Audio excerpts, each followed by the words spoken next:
All right, well, let's get moving. I think we're where we need to be. Other people can come on and we'll do that. So let's go back over kind of where we were, what we were planning to do. I see some familiar faces. Folks, if the people that have their video on, or you can use the little hand raising thing, let me know how many people were here last time for the very first of our advocacy training. Just raise your hand and or use a little icon-y thing. Oh, there goes an emoji. Thank you. Thank you. Oh, good. Quite a few of y'all. Excellent. Good, good. Well, thank you for coming back, and I hope that we can all see you again next Monday. We're going to do this again. The next one will be a little bit more about policy, directly on policy. We're going to look at some bills and talk about the bits and pieces and parts of bills and how they work. We're going to do a little more in-depth work on writing a bill, or at least looking at how it might be dissected. And who knows what else, some other fun. We haven't written it yet, but we'll get there. We've been basically creating these off of a series of presentations and trainings that I've done over the years. And we do one week and we put it on and we finish working on it the next week. And I want to have a big shout out to the staff here, Jackie and Tanya. Without them working on this, I don't know that I could get this all together myself. It's a pretty big project. So this is why it's going to look pretty for you, and it won't just be a whole bunch of notes on a piece of paper the way I would have done it. So let me go back over again for those that weren't here. What we're trying to do is give y'all an introduction to a topic, and in this particular case, it's how to be an effective advocate. And we're going to do just kind of an overview that's more basic. Then we're going to go into some more detailed information, because so many of you were here throughout the whole marathon last time. We're going to spend some time on some more intermediate stuff that I think y'all will enjoy. And then we've got some tips in the kind of advanced section towards the end. And then we have the thing that I didn't get to last time was making sure that y'all know the difference between bills, laws, codes, and statutes and all that. It's complicated. There's no real reason for it. It's just because people use those names interchangeably. So I definitely want to get through that tonight and get that to y'all, because we're going to go more in depth on that in day 3 and day 4. If y'all could, we're going to stop after each section and you know, open it up for questions. If you have some questions, just type them in. We'll take it at that time. I think that there probably could be some questions on other things that we're going to cover in the next couple of meetings. So please, let's ask questions about the topics that we are exploring here. If it's bills and stuff, I want to let y'all know that this was the first day for pre-filed bills. Last count I looked was 500 or 600 bills have been filed today. Some of them important, most of them stuff that didn't pass last session from the standpoint of anything that we had to do with.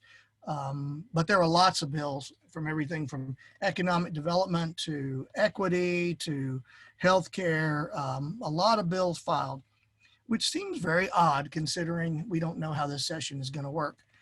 And the one thing that's really changed from the last time we talked is that we have a Speaker of the House. You know, we have a person who is going to be our Speaker of the House. He has more than enough votes, a lot of support to do so. And so one of the unknowns about session is now known. And that's a really big deal for us, because it means that we don't have to spend a month of folks wrangling to have that job. It's already taken care of, and we'll maybe even have some house rules. They set a committee to do that. So really encouraging groundwork, as well as maybe the opportunity for a little more consensus in the House with so many Democrats supporting a Republican speaker. Really fascinating and glad to see it.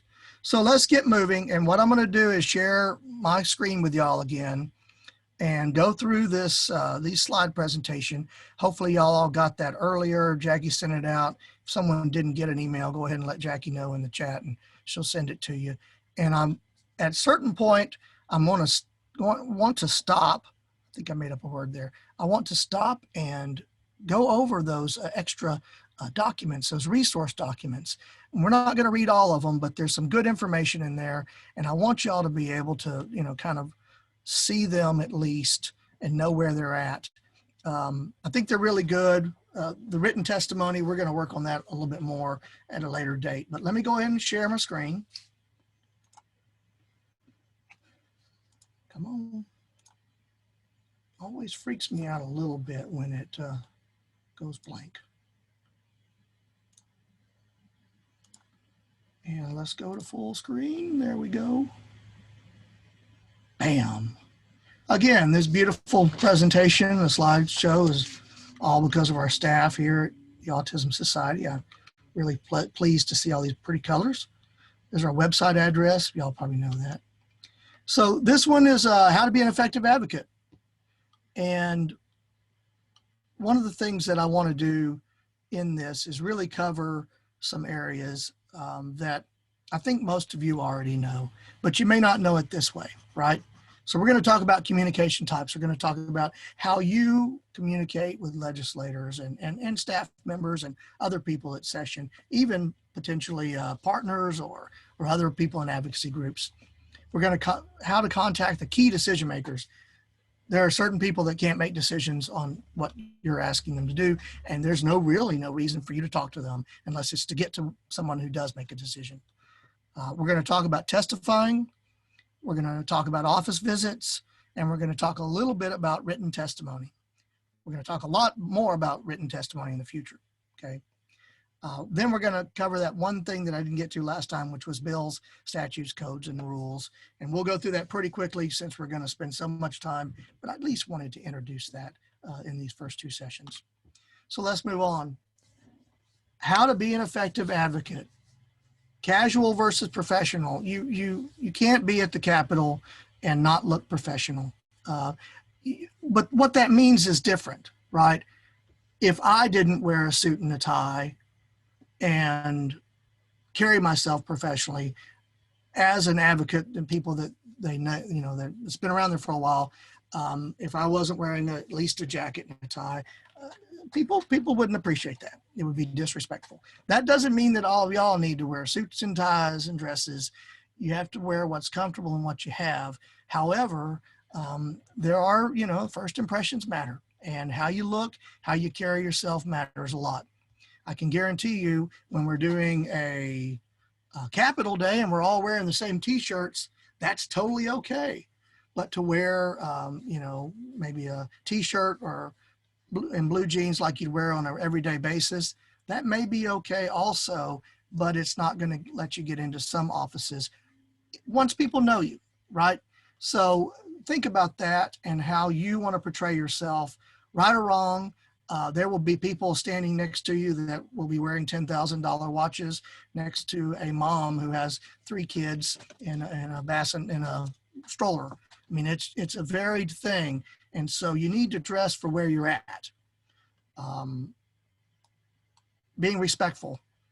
You cannot go into these legislators' offices with their staff members and be disrespectful. It is important that everybody is given a chance.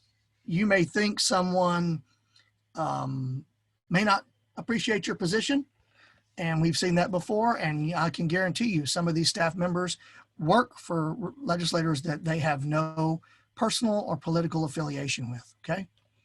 And you'll see them in another session where they're maybe working for a Democrat instead of a Republican or vice versa. And so you don't always know what people think. We're going to interact with the staffers a lot. Be nice to them. Their jobs are really, really, really hard. Read the room. If you walk into an office and they're in a frenzy, and whether you know something big is going on or not, read the room and leave. And we're going to tell some stories tonight.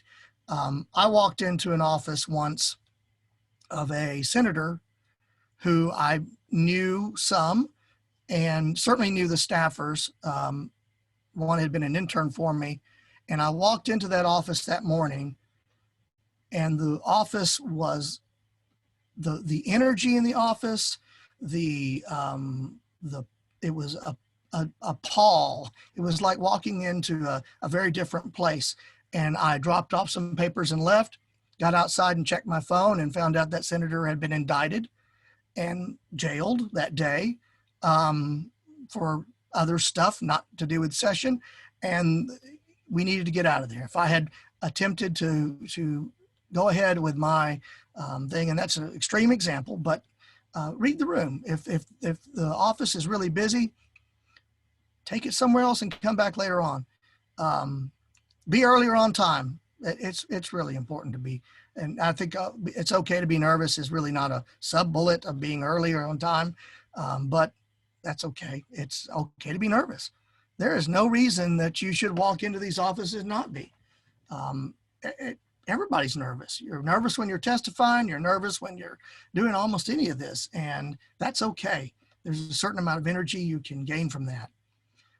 If you are going to be late, if you can't make a hearing, and I've told y'all how important it is to be there on time, all of the hearings are online on TLO, and you can watch it.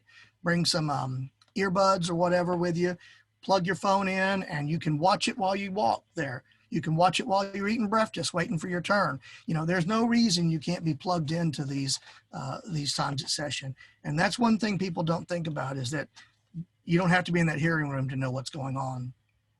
Let's go to the next slide. So what kind of communication are we talking about? Well, we already talked about some. Office visits, going to the representative office, talking to them, their staffers, public testimony and public speaking. You know, there's all different kinds of ways of talking to people, whether it's in the hallways or knowing your staffers or actually doing testimony during a committee hearing. Written testimony. I think it's one of the most overlooked parts of testifying for the legislature, is that so many people don't provide the appropriate kind of written testimony. A lot of people will take their 3-minute speech, type it out, and turn that in. Written testimony is not just your speech. Written testimony is something besides that, something more, something that you can spend more than 2 or 3 minutes on. And then when you're talking and speaking and doing your public testimony, you can talk about something much more important, which is how that issue affects you. So statistics, all kinds of things can be in written testimony. Maybe it's not always appropriate in your public testimony when you're talking to the legislators. Not always, but sometimes. Calls and emails. People don't realize what a phone call can do, especially if you're in a different district. Say you're from Lubbock and you've called your local office, or you're from Lubbock and you call into your legislator when you know there's going to be a hearing. That means something to them. Emailing them your position, that can mean something. And I suspect that during this particular next session that's coming up, those last two things, written testimony, calls and emails, are going to be much more important than what we've seen in the past. Okay, let's talk a little bit about office visits. Let me see if I can't see y'all now because it's on full screen. Show of hands, how many people have done office visits? Like I said, it's hard to interact with this, but we're going to try. I don't see anybody raising hands, virtual or not. All right, well, we're going to talk about the basics of it. We're going to go into this in a lot of depth, because I can guarantee you, if we can get to that Capitol and get in there, we're going to do some office visits. We had a good time last Capitol Day. Jackie led the crew. I don't know how many people, Jackie, 150 people or something like that were there. Yeah, about 150. It was a lot of fun. Big group. We had a good time, and it was absolutely fantastic. And everybody did office visits. I see a lot of times advocates will go to the training and then not necessarily follow through with the visits. But I know none of y'all are going to do that because we had so much fun last time. Different ways to do an office visit. You can set an appointment. Appointments are fantastic, especially if you're out of town and you're seeing a legislator. They want to see you at the Capitol. Again, if you're from Tyler, you send an email, you make a phone call to your legislator, set up a time for an appointment. There are oftentimes, if you've traveled that far, your legislator is going to come see you if they can, especially early in the session. Later in the session, it's real hard for them to do. Drop-in visits. That's the professional lobbyist's favorite. Just dropping in. You drop in and you see if you can talk to the staffer, whoever you're interested in. Chances of talking to a representative is pretty low at that point in time. Usually they're the ones telling you when they want to see you, not the other way around. And You know, there's all kinds of ways to do it. Office visits can be as simple as seeing someone, staffer that you know, and walking with them through the hall. You know, telling them about your bill, handing off some information. The picture up there is Vicki Goodwin with the Millers. So obviously, Vicki Goodwin is here in Austin, west of Austin, and it's obvious the Millers made an office visit. There are some people that their offices are actually at the Capitol. All the local folks won't have a district office. Vicki may. Some of the folks who are a little bit out further west do. Anybody outside of Austin has a local district too. All kinds of ways to do office visits by yourself, with a partner, which is kind of how I prefer it, or in groups. We've had as many groups, people as 10 at a time, which is hard to fit in these small offices. You probably want to keep them a little bit smaller if you can, but we'll talk a little bit more about that. But that's just the basics. You're visiting their office. You're going to tell your story, hand them some papers, and then hopefully follow up, and hopefully they'll be supportive of whatever or against whatever you're trying to get them to do. Public testimony and public speaking. So it looks like Senate, that actually looks like State Affairs, which is interesting. I don't know who was in that meeting. It was an appropriations hearing. Really? Okay. Yeah. That's interesting to have it there. That's a room that has state affairs is in there. And so for me, it's one of those places that I try to avoid. Those are the most emotionally complicated hearings I've ever been to. People crying, and it's just a tough place in state affairs. Lots of really difficult issues. How many people have testified? I see Columba there. She raised her hand for sure. She's testified more than me, I bet. More than most of us. Testifying in front of these legislators is not that big a deal. It's really not. You get a chance to tell your story. Maybe they seem a little imposing, but I guarantee some of these people, when you meet them, you'll be unimpressed by them if they're not up on that dais sitting in that big chair up there. It's a funny thing. I met a representative, he's vertically challenged, but he doesn't look vertically challenged when he's sitting up on that dais, and he carries himself very large. And so it was a shocker to me to be out in it was a rally, and he was speaking after me. Quite short, but he has a presence. He carries himself. And so it's when you meet people face to face, and you will, don't be intimidated by them sitting up there. You know, just don't. They're there for you. They're there to hear. And I will guarantee you they want to hear your story too. Especially those people who are outside of Austin. You know, when you have a representative that's somewhere else and they have someone coming in, I've seen some of them, I can think of Ken King up there in Northeast Texas, where he actually went out after someone's testimony and wanted to speak with them just to say hi, and because he was so moved by it. The fact that they traveled that far. And not that everybody will travel that far, but your representative from Austin, if you're in Austin, will be just as happy that you're there, and they'll hear that. So I know it seems intimidating, and I can't do anything about that. But again, don't be nervous. Everybody can do this, and certainly all of y'all can. But it is a different kind of thing. And to think how quickly 3 minutes goes, which used to be the standard amount of testifying, 3 minutes. Now it's 2 minutes, and 2 minutes goes so quickly. It is shocking. Right, Jackie? Right, Tanya? It is shocking how quickly 2 minutes goes. So it's going to be really, really quick. Don't get wrapped up on it, how difficult it is. Written testimony. Now, we're going to talk a lot about written testimony later on. We're going to do some brief discussions about it now. But let me tell you, with COVID the way it is and what we think is going to happen, these letters that we're going to send, because that's all written testimony is, it's just a letter. These letters we're going to send to either committees or legislators, or maybe even groups, different groups that we're dealing with. There may be a subcommittee, there may be an interim committee. There's all kinds of different folks that we may be sending written testimony to. We've already done that a little bit with the interim hearings for the request for information. It's an odd process. It's different. It's not that different than testimony. It's the same layout. and we're going to work on this and show y'all what to do, show what we think needs to happen. But writing letters, if somebody's really into writing letters, well, we've got a job for you this coming session. So let's move on. Phone calls and emails. I really can't stress it enough. If you're able to call and log your support for a bill that's going to be up in the committee, so calling at the right time, it can mean a lot.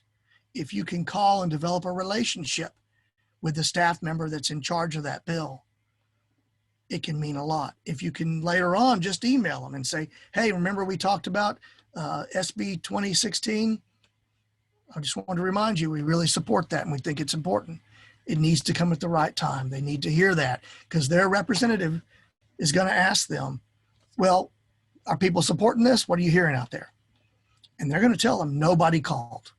Or they're going to say, yeah, we had a whole bunch of people and they were all really involved with this bill. They think it's very important. And even if they don't always agree on the bill, if enough constituents tell them, they might vote for it.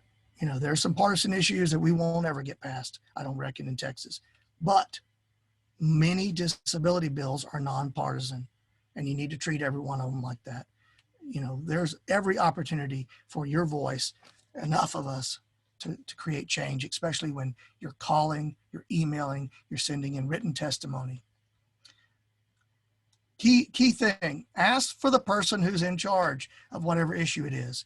If you call and you just get the front desk, which you may, or whoever's answering at the time, it might be somebody who works on voting issues or transportation, and you start telling them about an issue about special education.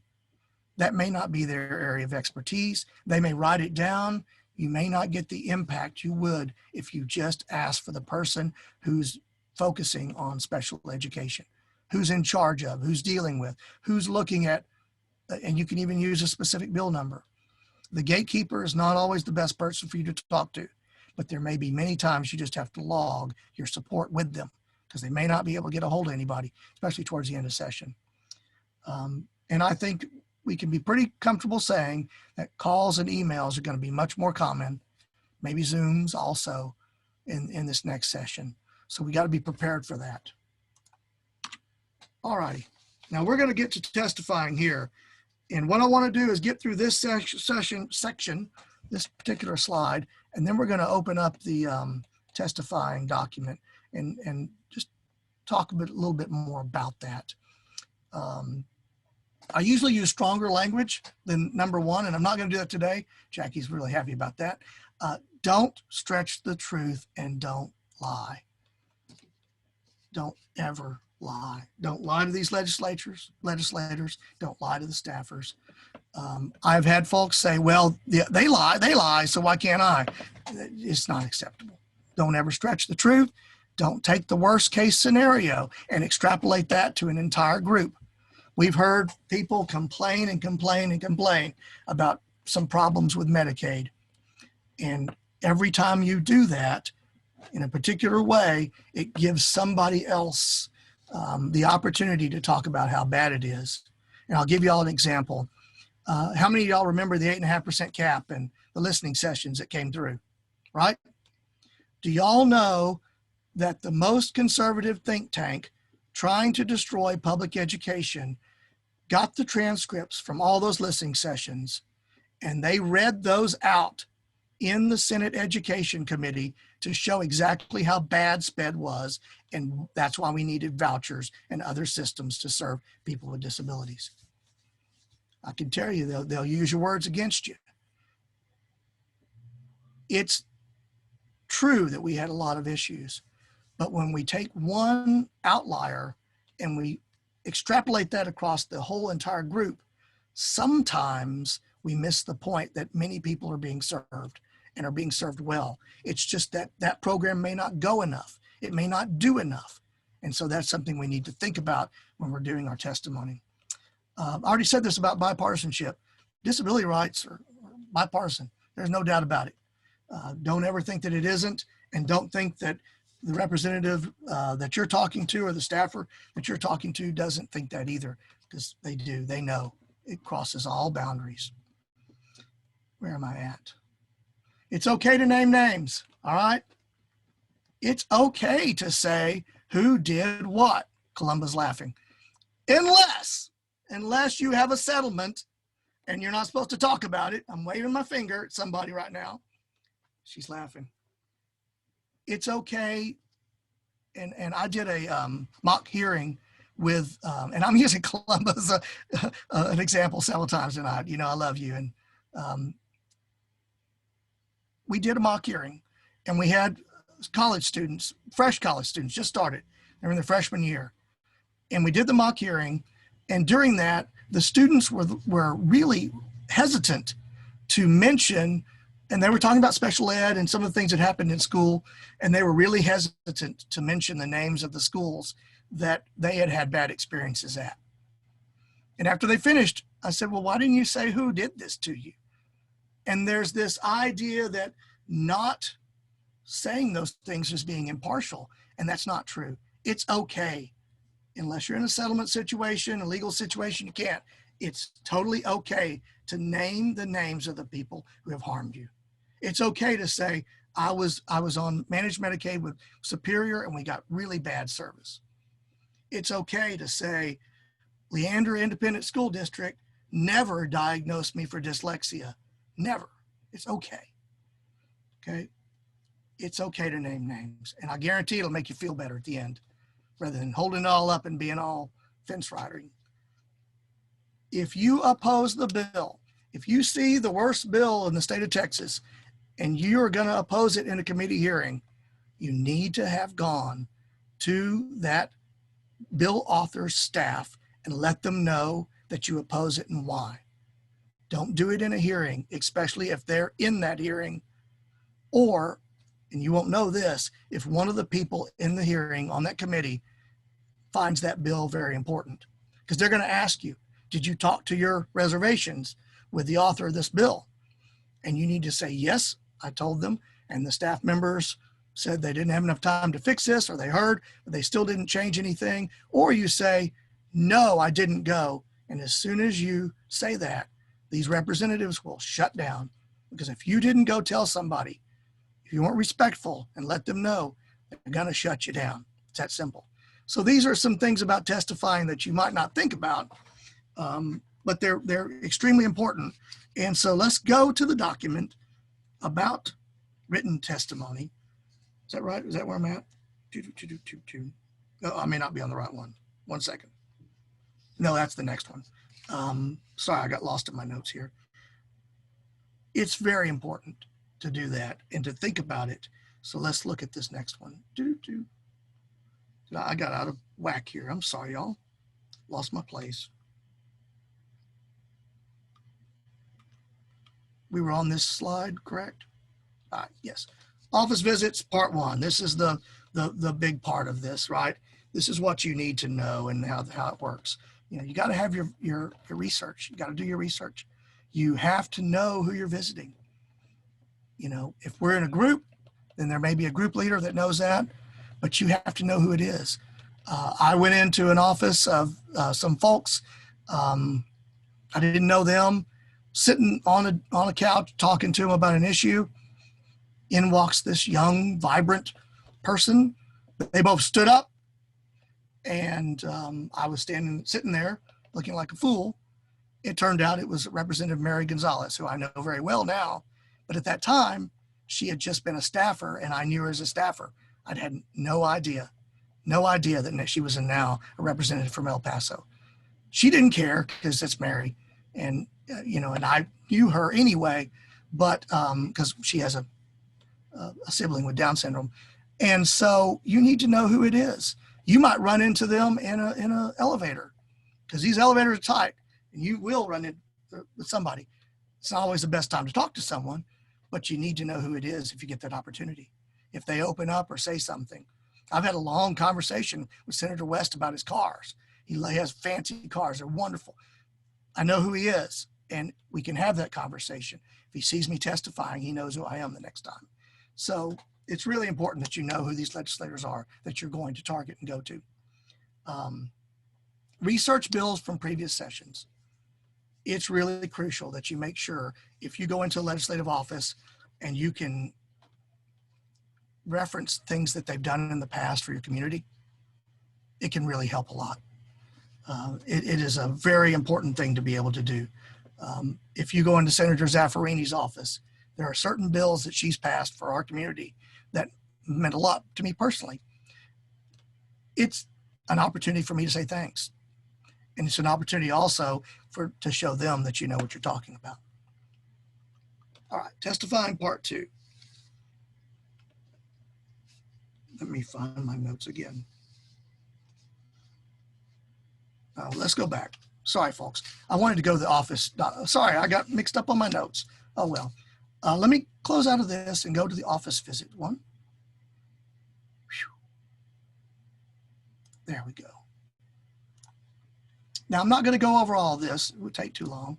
And there's no reason. It's all written down here for y'all. But I went over some of these key areas on office visits, right? Know your legislator. We talked about this earlier on. Define your objective.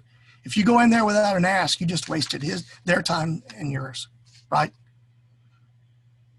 Make an appointment. You don't always have to, but boy, sometimes it helps. Be flexible, be polite. I've been told to come back later at a different time. That's good. At the office, ask for the specific person. If you don't know their name, ask for the person in charge of that issue. In bold, or not bold, but caps there. Jackie's shouting at us. Let them know if you're a constituent. Say that, I'm a constituent. They'll pay a lot more attention to you if you are. Not the Austin folks as much, but outside of Austin, they will. They really will. If you have position papers, if you have documents, things that talk about the issue, leave it there. Make sure there's a contact on there, right? If there's a committee coming up, if that's the reason you're there, is try to get them to vote for this committee. Tell them when the committee hearing is, what the date is, the time, if they need it. Sometimes they start in the afternoon. Say this committee doesn't start till the afternoon. That's why we're making rounds. Follow up after the visit. I put this down at the very end. If you don't track the fact that you went to these offices, it never really happened. It doesn't exist. You know, if someone's not writing notes for follow-ups, someone's not writing notes if somebody asks you for more information, that's why I think it's sometimes easier to go in pairs, because you get one person that talks and one person will take care of the logistical stuff. It's sometimes helpful, especially when you're starting out. You know, doing a good office visit by yourself or with a group can be a little bit different, but in general, it's all the same. And I'll guarantee you, after doing it for one day, when you get to the 3rd or 5th one, you're going to be an expert at it. You're going to be a veteran, and you'll never have to worry about it again. You know, you watch the first time, pay attention to what worked, what didn't work, and then the next time make some modifications. By the time you get to 3 or 5 of these, you're just rolling it off. I guarantee you. All right, so I just wanted to make sure y'all saw that and know where it's at. Jackie sent them to all of you. And I missed the written testimony earlier when I got mixed up in my notes. So I'm gonna put this one up really, really super, super quick. I still want y'all to take a look at this one. We're gonna talk a lot more about written testimony. If you'll look at the script, AST does not write your story for you, okay? We're never gonna do that. All we're gonna do is give you a framework here. Dear Representative, dear Senator, oh, for God's sakes, make sure you always spell their name correctly. Copy it off of the TLO website, please. It can get your letter thrown in the trash immediately. It's just one of those things that happens, but some of these names are repetitious.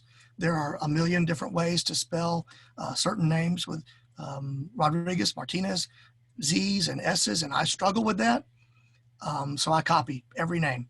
So cut and paste.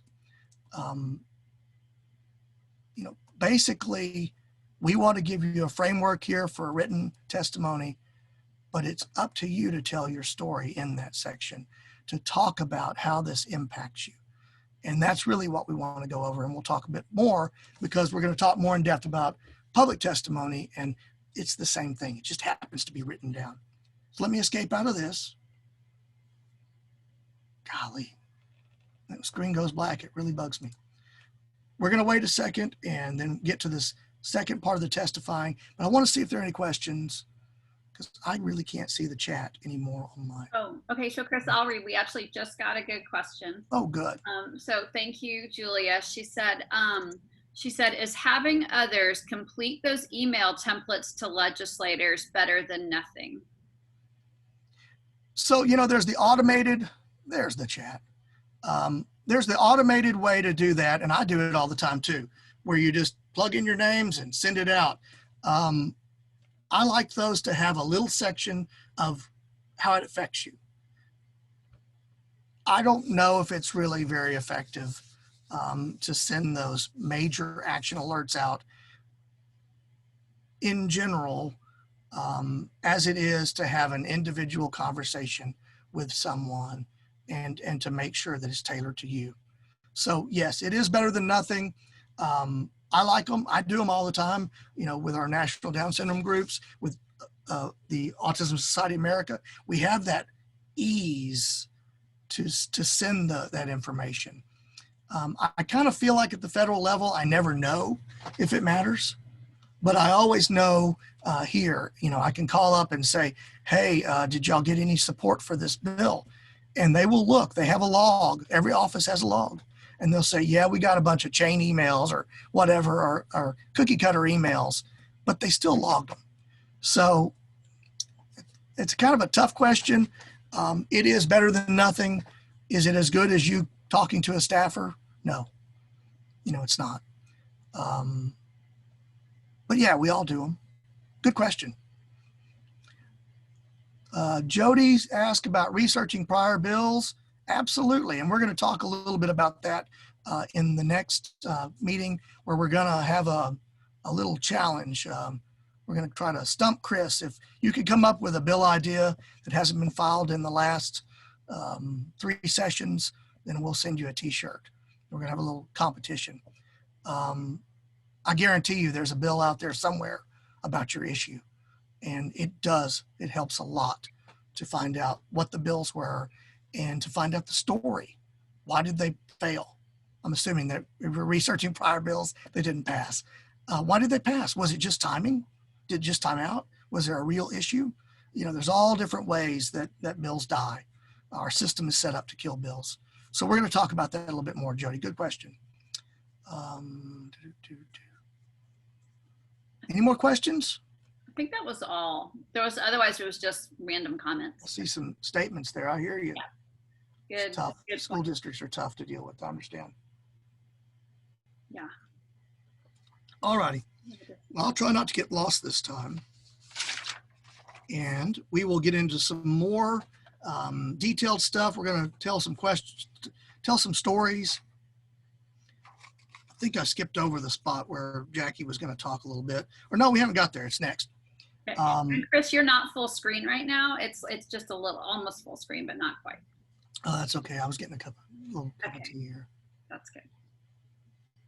Give me a little drink of tea. Mm-hmm. I'll shut the chat down and we'll go back to the full screen.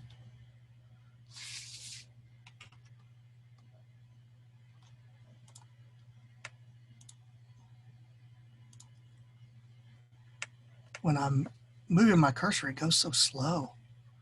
All right. So this is the more in-depth part of testifying. This is what I really want y'all to get. All that basic stuff, you know, y'all are smart. Everybody here is passionate. You wouldn't be here otherwise. But what I want y'all to understand is that once you've started this process of doing written testimony or public testimony or any of these things, you'll become a veteran really quick because it's repetitious, right? Once you overlook the nervousness, once you get used to it, what I want y'all to think about doing, and some of y'all are already at that stage, what I want you to think about doing it is becoming a storyteller that can amalgamate other people's stories who aren't there into a more impactful testimony that can move people. And what I mean is that there are times and places when maybe that thing, whatever it is, let's go back to 8.5% cap. My son was identified. He has Down syndrome. They don't really do that to kids with DS. They try. They make you take tests and stuff, but they don't really, they don't not identify people with visible disabilities, students with visible disabilities. But I do understand what it's like and how hard we've had to fight, and have lots of friends that their children weren't identified, and I know what they went through.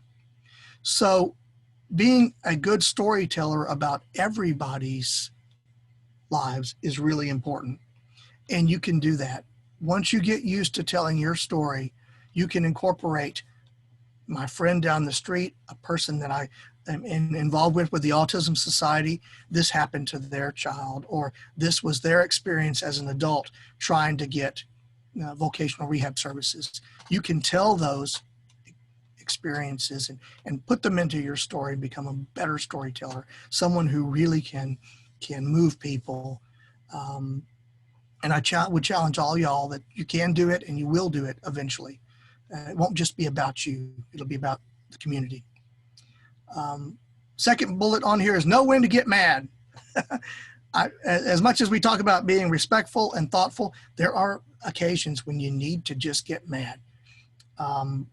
There's a well-known environmental advocate, was in a hearing for the EPA up in Dallas, and it was a dismal affair. Everyone got up there and mumbled into the mic with their written testimonies that were really long, and they wouldn't stop anybody from talking. And it was just out of hand how boring and ineffective it was. And this advocate got up, and it became a sermon of anger. Why isn't anybody mad about polluting Texas? And it was absolutely crucial that he did that to change the narrative. It's sometimes crucial to show your passion. I got really mad when one of my bills was killed just for no particular reason by a person that I didn't think would do that. And that showed them that we cared. I don't think they'll do it again, but you never can tell. Sometimes you have to show your passion. Not talking about getting mean or whatever, just getting upset is sometimes important. Make sure you know the bill when you're up there. And we're going to talk about this a little bit in the next one, but committee substitutes seem to be a real issue with our community, in that they don't know what a committee substitute is. We're going to talk about it later. It's just basically a rewrite of the bill, and it can be radically different than the bill that you've read, the initial bill that was filed. This committee substitute could do everything you wanted. It could be the best bill in the universe, but if you didn't know it was going to get put up in front of the committee, that's why it's called a committee substitute.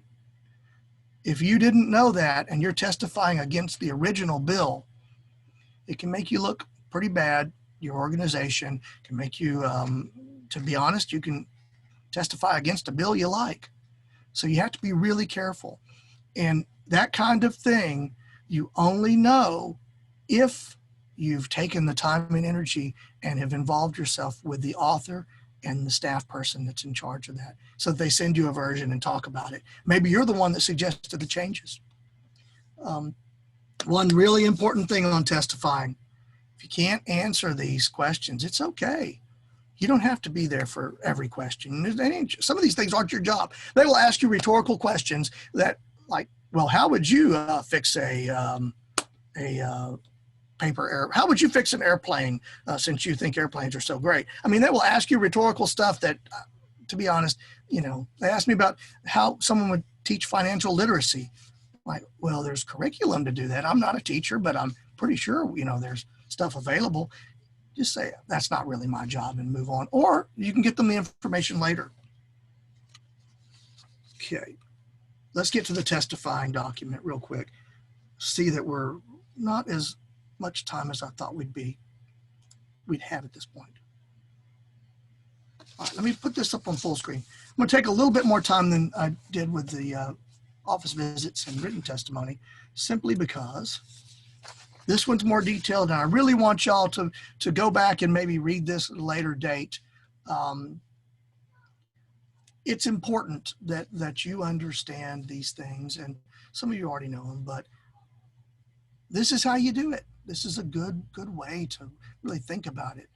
One of the things we stressed in the last meeting was your dashboard for finding stuff, right? It's this TLO, Texas Legislature Online. How do you find the committee hearings? That's where you find them. You know, maybe you're on our system and we've sent you the information about the committee hearings, but you can find all that on TLO. You can do lots of research on there. You know, you need to know, basically, to keep it brief, practice. We talked about that. Something people stress about is having your written speech, your testimony. It's okay to have that written down. Don't let anybody tell you that you shouldn't have a prop. You may not even need to look at it. You may just be doing bullet points and notes. It may be a note from your significant other that says, you know, kick butt and take names. You can have a prop. You can have something written there. Don't ever let anybody tell you have to memorize these things. That's not right or fair. You have to read the hearing and make sure you bring the appropriate number of copies to a committee hearing if you want to turn in testimony or something else. And it may say a different number. We got 20 here. It may be 30, it may be 10, it may be 15. It may be that the committee only accepts written testimony through email and they put it in a binder. All kinds of different ways. The committee hearing notice is so important. If you have time, summarize your key points, urge them to take action. Never leave that testimony without making an ask at the beginning and reiterating at the end if you have time. Now, with 2 minutes, a speech for 2 minutes is really difficult. And sometimes you don't have that opportunity to restate and or, you know, use the typical, my name is so-and-so, I like this, it's really good, support it, here's why it impacts me. Remember, I said support it. Thank you. Sometimes you just don't have that kind of time with 2 minutes. Be flexible. Don't prepare a 3-minute speech to find out you had 2 minutes. I don't know if that's on here. God, it's very difficult to cut a 3-minute speech that you've worked so hard on down to 2 minutes. It's easier to start with a 2 and then build up. Learn that the hard way. In particular with Senate Finance, getting cut down to 2 minutes, and then they cut us down to 1.5 one night. Show up early. I think I've probably beat that in the ground. Here's some information on how you register. There are kiosks that you register your name, your information, and for and or against the bills. And I don't need to read that to you. There's some networking stuff where you can log on. You don't have to use a kiosk, but it's a little complicated for the Senate. So I tried to put that in here. Always state your name, your affiliation, if you got one. I don't know why that happens. A lot of people miss it. They're nervous. And so the first thing you need to say is, you know, hello, my name is Chris Macy, and I'm with the Autism Society of Texas. I usually also say I'm also a parent of a child with a disability if it's relevant. I might say in certain situations more about some credential or something that I know. But in general, that's all I do. Some people spend a lot of time talking about their organizations and what their organization stands for. I'd prefer people just to tell their name and get to the meat of the issue. Be concise. Under what to say, pick a side. Unless you have a real reason to be neutral on a bill, you can be on a bill versus for or against. You could just be speaking on it if you have some reservations, and that's fine. But in general, even advocates that are paid by federal dollars can make it pretty plain when they support something and when they don't. Always pick a side. Let's see. Use data when possible, but let me tell you, with 2 minutes, you don't have much time. Use that for your written testimony. This last one is probably the best statement that you'll hear from me all night. Be your authentic self, right? Your unique perspective is important. You're making a contribution, and you need to make sure they understand how important this is to you. You know, there's folks, and I put this in there, don't let A witness that you're sitting next to who's against your bill, don't let them intimidate you. You know, a committee member who's argumentative, don't let them intimidate you, right? Remember, it's easier to write a 2-minute speech than it is to write a 3-minute speech, cut it back down. And here's a script suggestion. Again, we don't tell you about your personal experiences. We're just going to give you the framework for you to tell how this affects your life. Okay, let me get out of here. And we'll get on to the next slide because we are running out of time. So I guess I just talked too much. Jackie's shaking her head. A lot to cover. He talks too much. Well, you know, this is the first time for us to do this. And so, you know, we put this together, and it probably could be it's a lot of information. We could probably stretch this out a little bit, but this is a test, and we'll see. I think all of y'all are capable of reading this and understanding, and we're just going to plow through it. So, so there. Another part of office visits, right? If we're talking about office visits and we're talking about a higher level of doing that, when you're a veteran, we're hoping that we can have you as a leader. Those people who've worked and learned that they can be a leader and they can take people around during advocacy day, that they can take them to the offices, that they can guide. And so this is kind of some things about that that I want you to know can be and happen. And I think that it's, again, these are all things that happen to me. Don't get lost when you're leading a group. You can lose a lot of trust in the group if you get lost.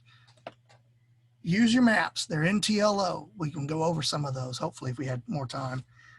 There are maps of the Capitol.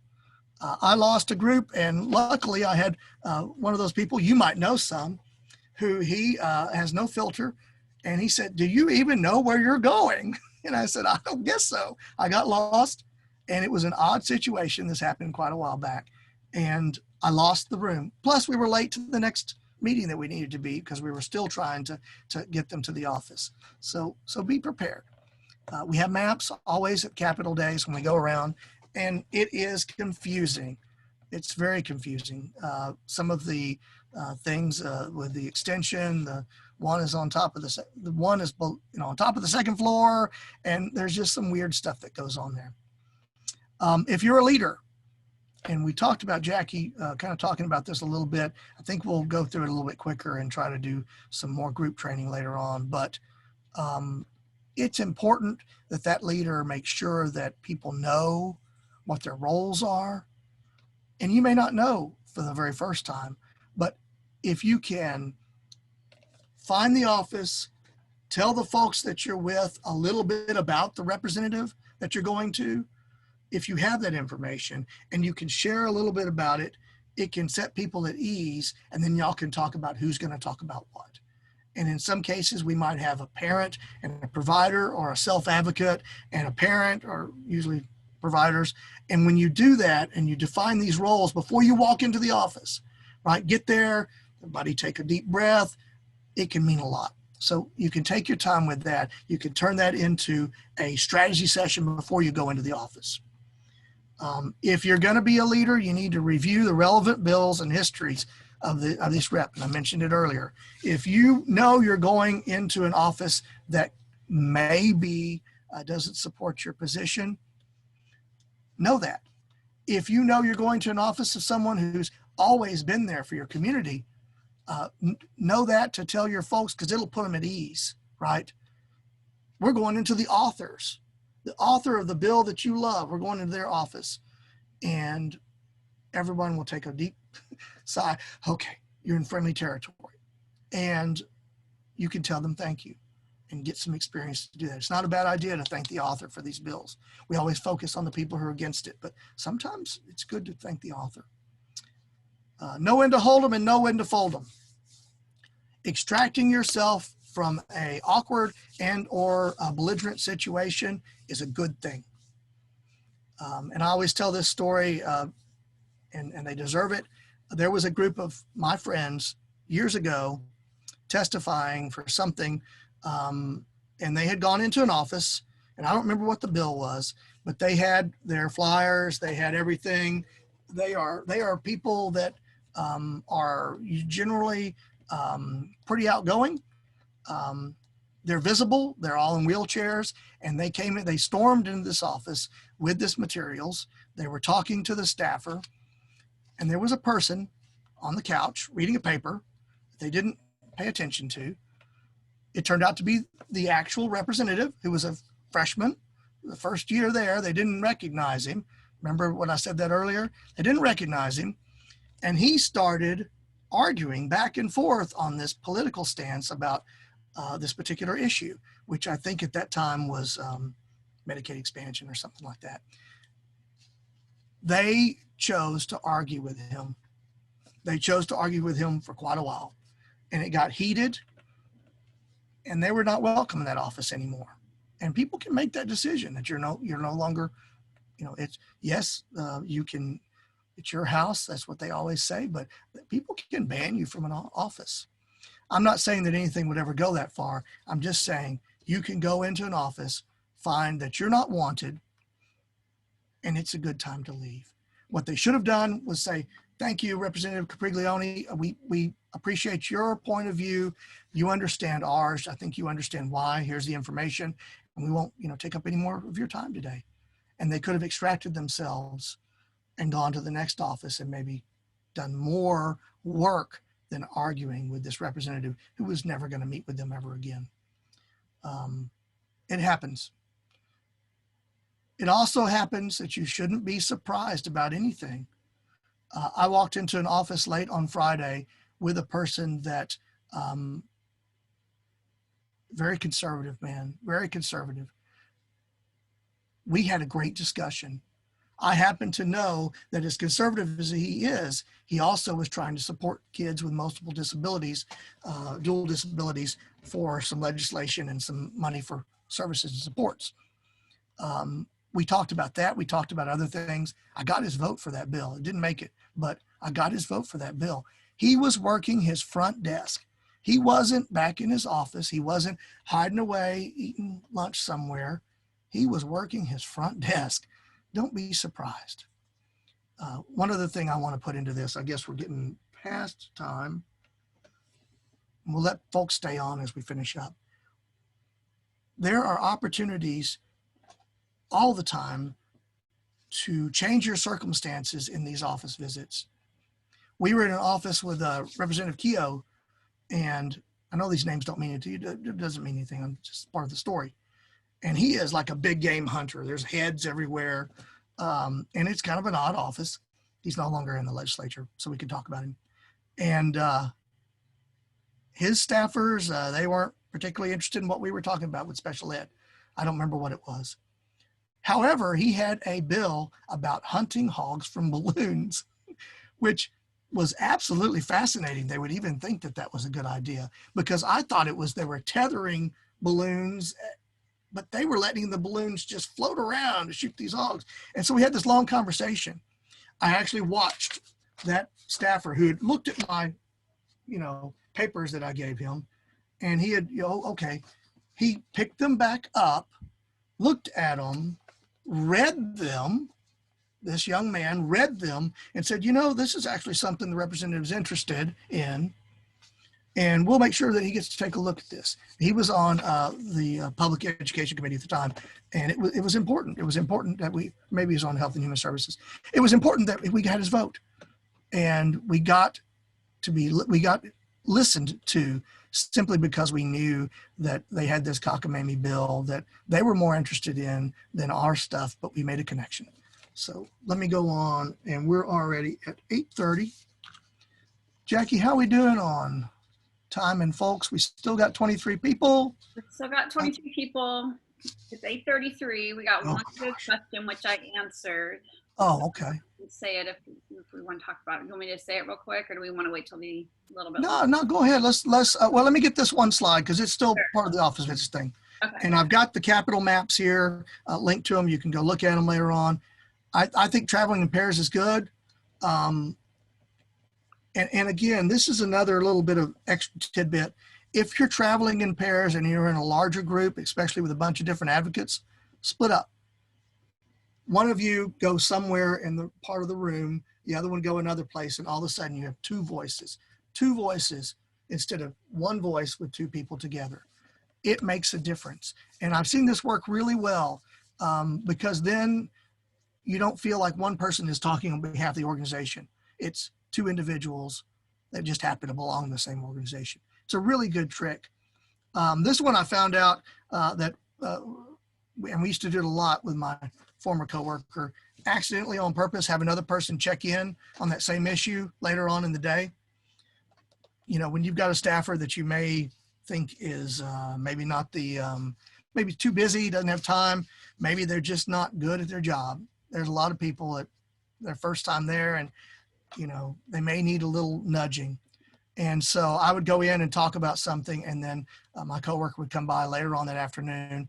She was a former staffer, so she knew people, and she would ask, "Hey, how's that going? I heard my coworker came by," and check up on it. And we would find that we could get bills moving along a process if we double checked in a day. I do want to discuss this because I think it comes up and people expect it or get mad about it, but it's just a fact. And I've had this question, you know, does gender play a role in getting your voice heard? And I would say absolutely in some offices, right? Absolutely. There are times and when you can go into an office and let's be really honest also, I bet I could look at the group if I could see it. We have a lot more female advocates than we do male advocates for whatever reason in the disability community. Shouldn't be like that. It should be fair representation. We should have everybody doing this, but we do. There are times, and there are certain offices that having a man and a woman and or all men or just a man go into an office is better. There are other offices that doesn't matter at all. But if you know that office happens to disregard people unless there's a male voice there, put a male voice in, right? Get someone to come into the meeting, especially if it's a meeting with staffers and over some serious matters. I was in a particular meeting, a good guy I know, just tired. His office is not very welcoming to women in the same way. They just don't listen. I don't know why. Just being there, being a presence. You don't have to, the guy didn't have to say anything, but sometimes it's good to take a guy along with you. And I don't know any other way to say that. There is sexism at the Capitol, and it's going to be like that until it changes. I'm not proud of it, but it is a fact. And so I want people to know that just because you went into an office and it didn't seem like they were listening to you, change up who goes, and maybe they'll get you, maybe they'll hear your message a little bit better. Senate maps, not Senate, Capitol maps. And we're going to do this exercise probably later on the last one where we show y'all some hidden offices. There's some offices that are almost impossible to find, and I want y'all to know where those are at. Person with a disability, absolutely. Jackie put on here. We try to make our teams up of as equal as possible, but there are some times when you need to understand you're not being heard and change things around. I would love to have self-advocates in every office visit. We don't always have that. Let's see. Oh, Chris, can I just add there? Yes, please. I was going to say that in addition to, like it also says, when should you bring kids? But I think you can definitely bring your kids or even, bring someone with high support needs. Sometimes it really, really makes an impact. So don't feel like, oh, this person can't go and explain this bill or whatever. Like just if you can have them talk with a communication device, if they can communicate at all. If they can't, that's okay. We've had some amazing, powerful advocates that were very high support needs, self-injurious behavior at the federal level with Autism Society of America, and it was incredibly impactful. So don't think that, everybody's welcome. Like everybody should go if they can. I've seen kids with that had multiple disabilities and were medically fragile with the medicinal cannabis bills. It made a lot of difference to some legislators, others it didn't. I've had a friend, her daughter has some significant behaviors, and she was doing great during the hearing, and then she, she had a meltdown, and at that time her mother was able to deal with it, and it was powerful that those legislators saw what parents who are asking for help with respite go through. There are certain things that happen in these hearings, certain key things that you never forget that you see, and that's one of them. Watching this parent that I know being physically assaulted by her child, how she dealt with it, how she brought her back into place, and how she carried herself. This is a mom that is about as tough as nails, and her testimony mattered when she talked to them that day on respite and extending Medicaid services through managed care at that time. It was powerful, powerful stuff. So yeah, bring your kids. I've seen kids junk tablets, and all kinds of stuff in hearings, and nobody cares. We're just happy to have kids there. I think a lot of folks are. All right, let me move on to, this did not move. There we go. Key decision makers, right? Want to stress this for everybody who wants to write a bill, and that's Gina Hinojosa. She's a local rep here in Austin, and Anna, and I don't know everybody. That's Nancy Gonzalez and her kids. She's from like outside of Houston. She's okay. a super awesome advocate. Well, Gina's a wonderful person to talk about because her predecessor, again, with the stories, her predecessor had a new staff member who now works at the National Association of Social Workers in Texas. And at the time, she didn't know a lot about disability issues, but she did know she wanted to help. You have to develop relationships with these staffers. You have to sometimes go way beyond what you would ever think you would do, to writing talking points, to writing documents, to file bills, to ask for a hearing, to all kinds of stuff. If you want it done and you can develop a relationship, and you have someone who can't possibly do the work you need unless you can help them because they're so overwhelmed or they have so much to do, then that's what you got to do if it's important to you. And let me tell you, I have known Allison for years now, and she's the wonderful person. And I've known her well because we went through the war together, That's what you do if you need it. The first bill I ever really passed on my own, I know that the staffer who helped me do that, and he happened to be in an office working for a Democrat at the time. And, he worked for a Republican senator later on, and we got the Texas ABLE Act passed because I had known him and we'd worked together when he was new and young and did a lot of extra work. I mean, if the goal is worth it to you, then you're going to have to help these staffers out sometime. Be prepared for that. Doesn't always happen like that. Some are hands off, but it does happen. And of course, here's our statutes and codes thing. So I want to, since we didn't get to it, I want to look up real quick, and I can't see any of y'all now on my screen. Let me see if well, I'm just technically challenged today. Let me pull this back up. And what I was hoping was to see if we could get a show of hands. Jackie, can y'all see everybody? Can we get a show of hands, and I'll whip this bills and codes thing out, less than 5 minutes. I don't want to keep y'all.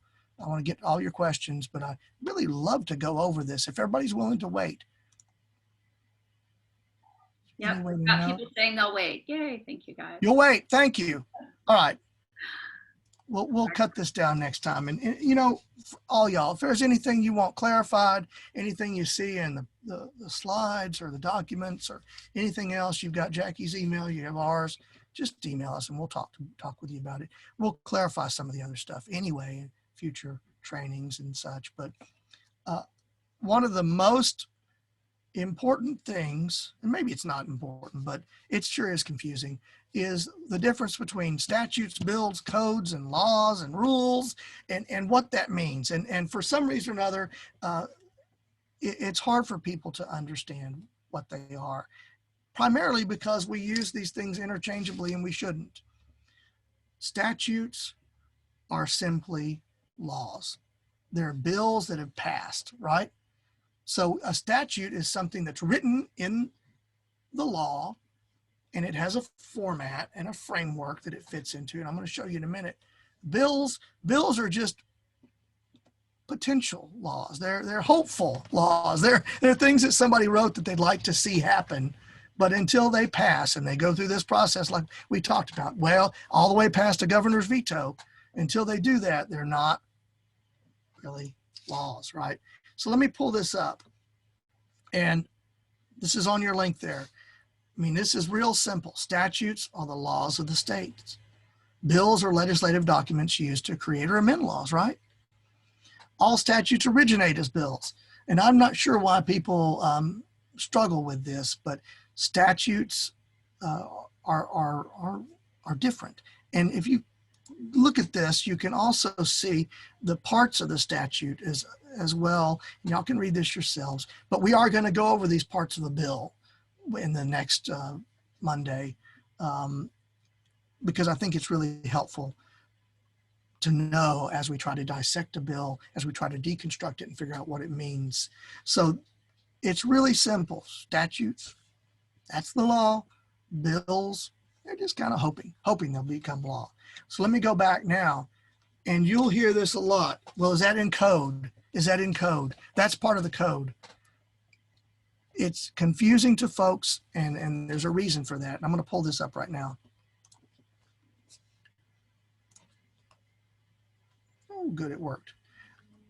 Texas Administrative Code is a set of agency rules that have been essentially gone through a process to be approved.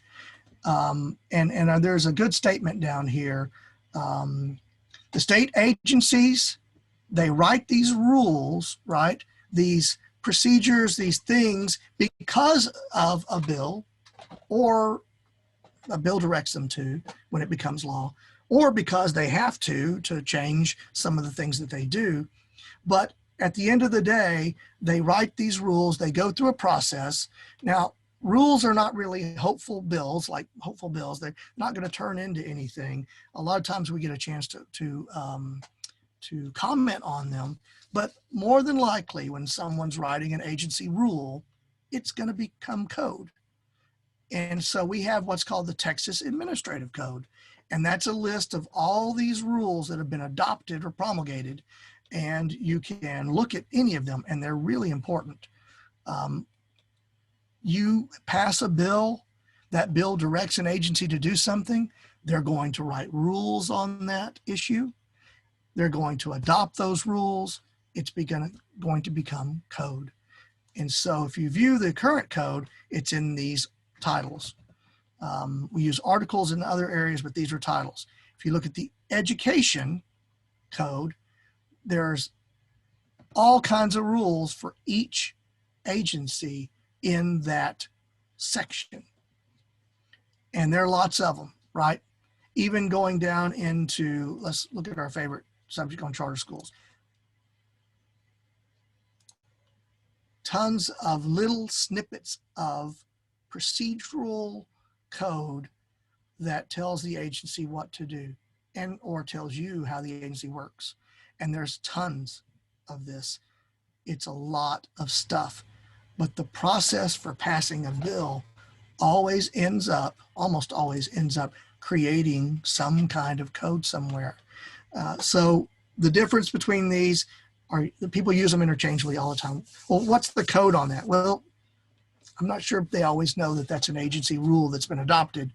We also have some statutes that are called codes of conduct. There's also some codes of folks that are doing licensing stuff. But in general, people really get these things confused. I'm not exactly sure why, but I wanted to put that in there. I think it's important.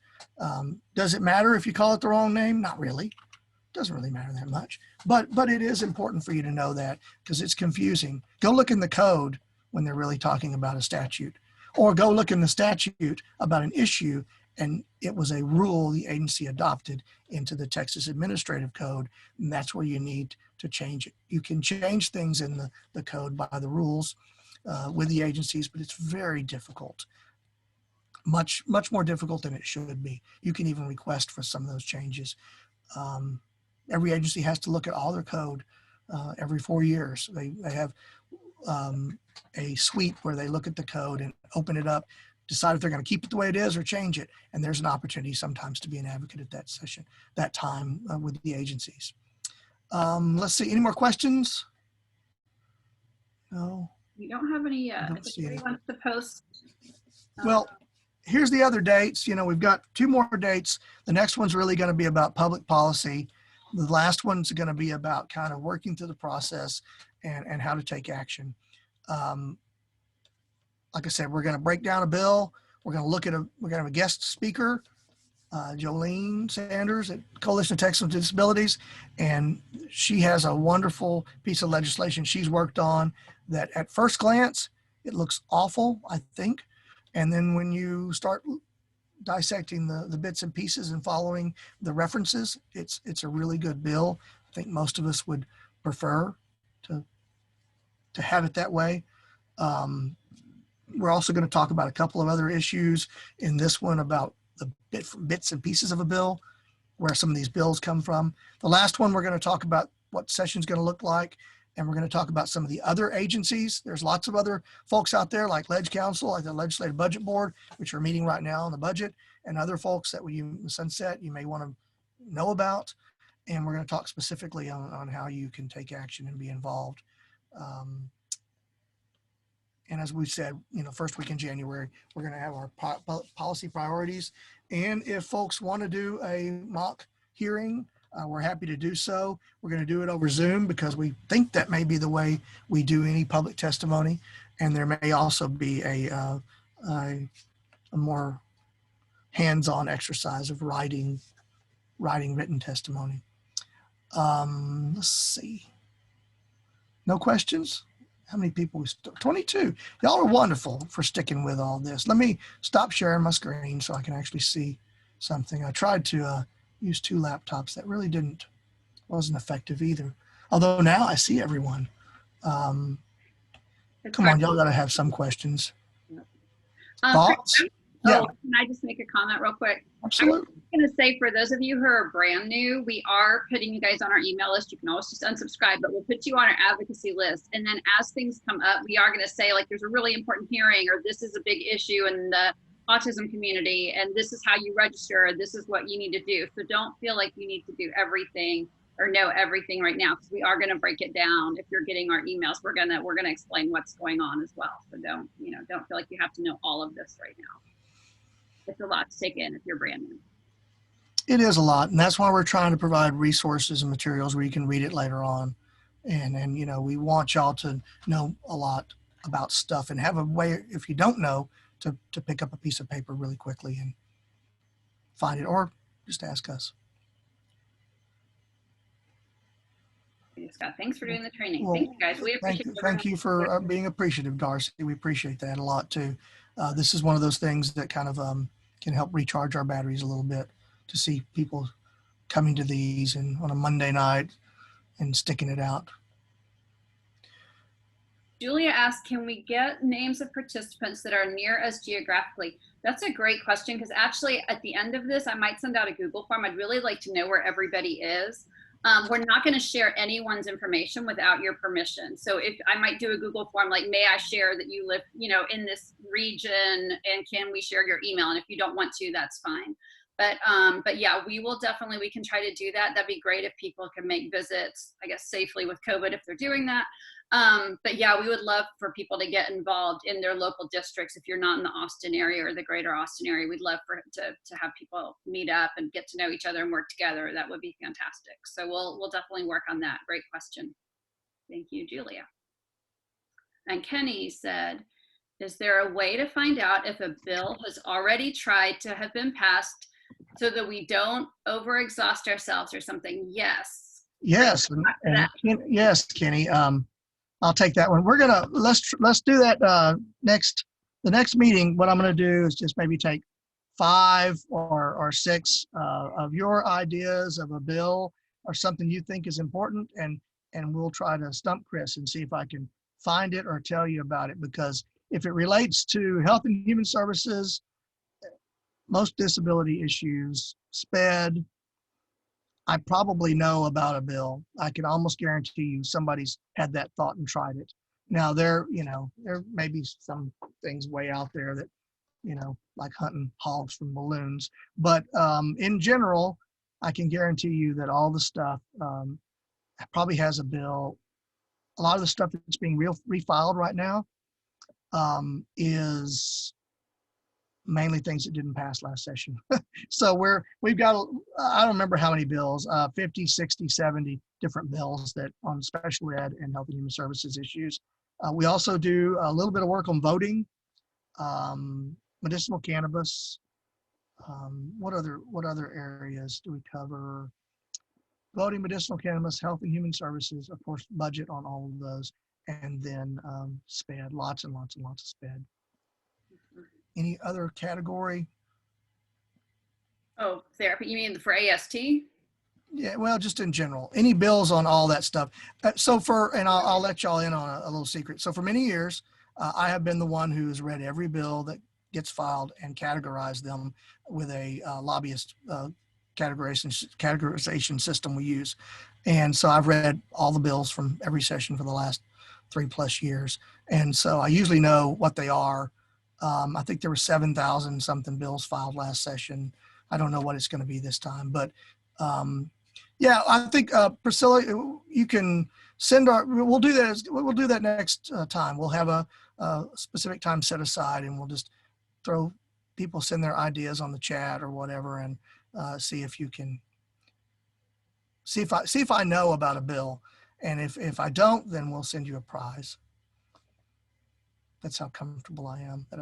It's, we're trying to figure a title for it. I think it was calling, Simpsons did it when they did that thing where Simpson had thought of every kind of scenario ever. That I think it was on some other cartoon show, but it's probably already been done. And yes, Kenny, there's no reason for us to work extra if we got a bill. It's more important for us to understand why that bill didn't pass. And it's not always very clear. Sometimes it's just timing. Sometimes the bill was filed late.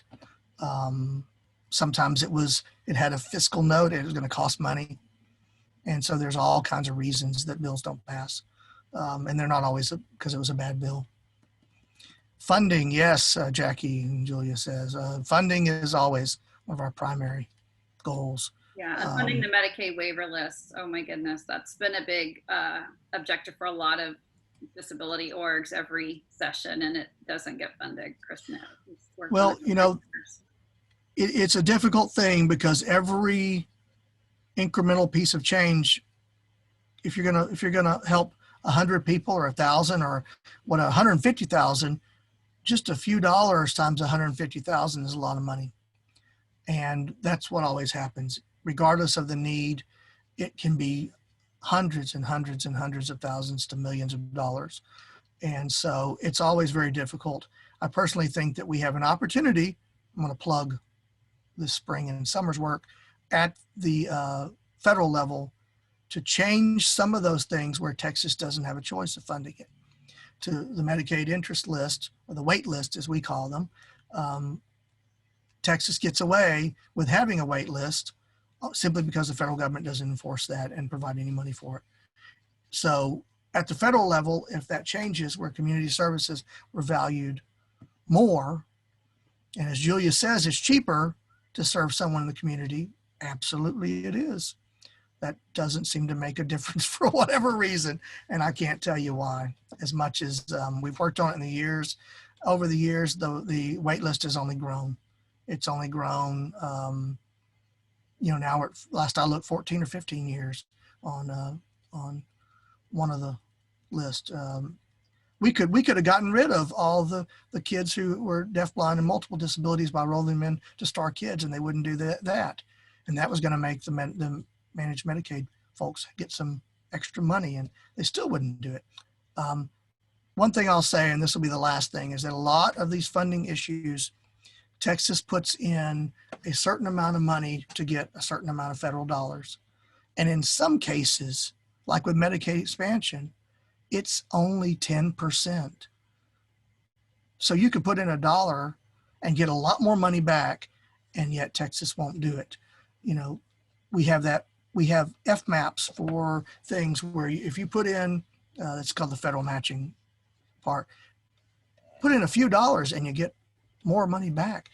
Why wouldn't you do that? It's like easy money. It's crazy to think that Texas could spend $1 million and get $3 or $4 million back. But that's just not the way it works in the budget. And that's not the way that they allocate it. They don't allocate it for making money, because they could essentially, if you're running a business, it'd be the craziest thing to do, to leave money on the table. But that's what happens. And so if the federal government ties that money in a different way, maybe, or puts out a mandate saying, you know, you can't keep people in institutions, which I think we have a chance, maybe, of doing that. If the federal laws change, where that's no longer an option, then Texas will have to do it. There's a big push amidst a lot of conservative Republicans to expand Medicaid. I saw Dr. Perryman just put out a big article. He wouldn't call it Medicaid expansion, would not use that word, but he said the same thing.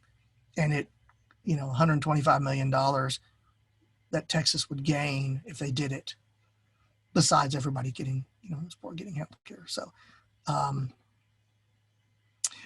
Julia, you said, can you tell us more about that next time? Absolutely. That funding part that you were talking about. Yeah. And then can I just ask one other question? Sure. Did our legislators know how badly Texas sucks as far as special needs? I mean, do they know that we're number 49? Do they know we are at the bottom of all these lists? Do they know that? Well, I mean, we've told them. I don't. Knowing and caring are two different things. You know. Is it frustrating just to keep? It's very frustrating, and it wears on you.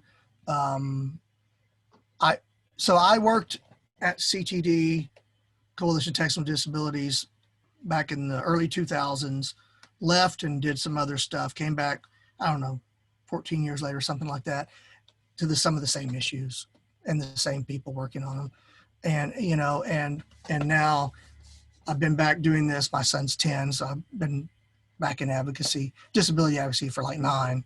Of course, you know, it changes everything. I worked in environmental advocacy for a while.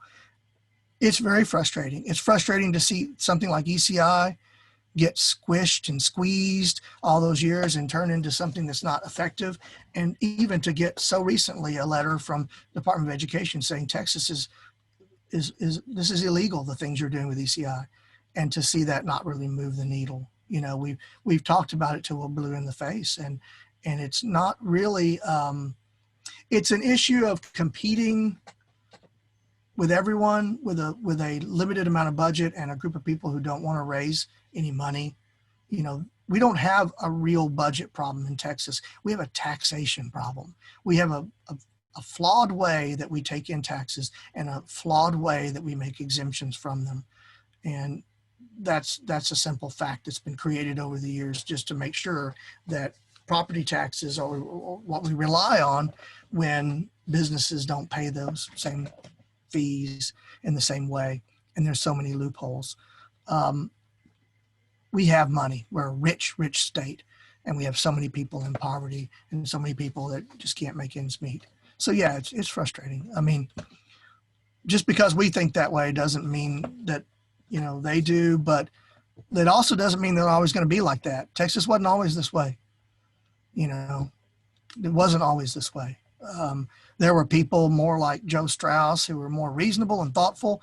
There were people like Pete Laney in the past, you know, Democrats who you know, we used to have a Democratic power structure that was somewhat effective, you know, and so things have changed a lot. We've got an opportunity now, you know, to get our voices heard during a difficult time, but, you know, with budget shortfalls, with redistricting, with COVID, You know, it's going to be a tough legislature to elevate some of our issues, and spending extra money is going to be difficult at best. HHSC's cut their budget more than 5% from what I could see. They certainly cut the ABA therapies out. You know, that's not funded in the next one. We'll have to go and try to get money for that. Every time there's an unfunded mandate, that's what happens. You don't get the service because it didn't have cash behind it. It was just you should do ABA. It's tough. It's tough.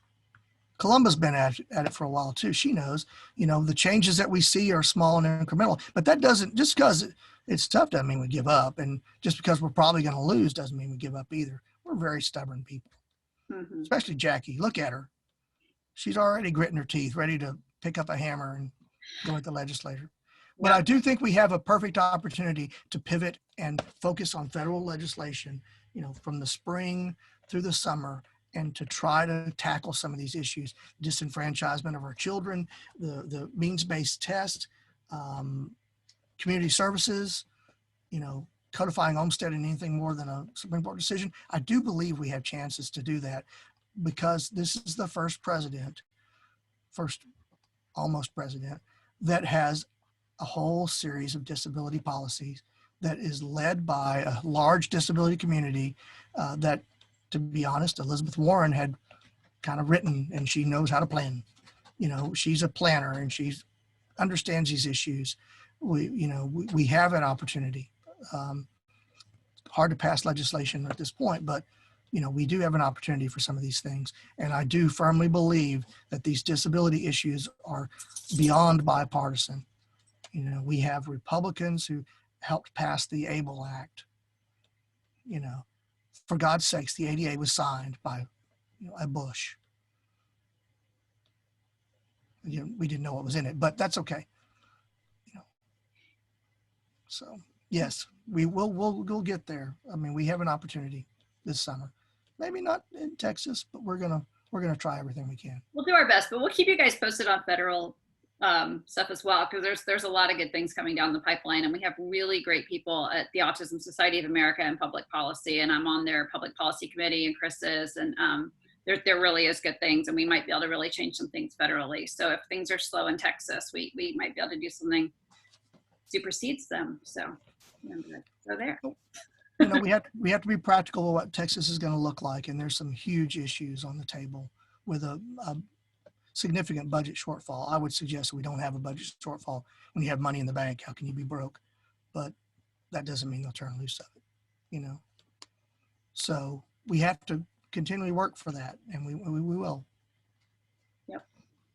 Thank you. Well, thank y'all for sticking it out and listening to me babble and get confused with my notes tonight. I usually don't do that. Jackie's laughing. He does it all the time. Listen to her. He's a mess. Yes, she is. No, I thank y'all so much for being here and for sticking it out. We appreciate it. And hopefully we'll see everybody next Monday. Yep. Thank you guys for joining. All right. All right, everybody. Take care. Thank you so much. Thanks.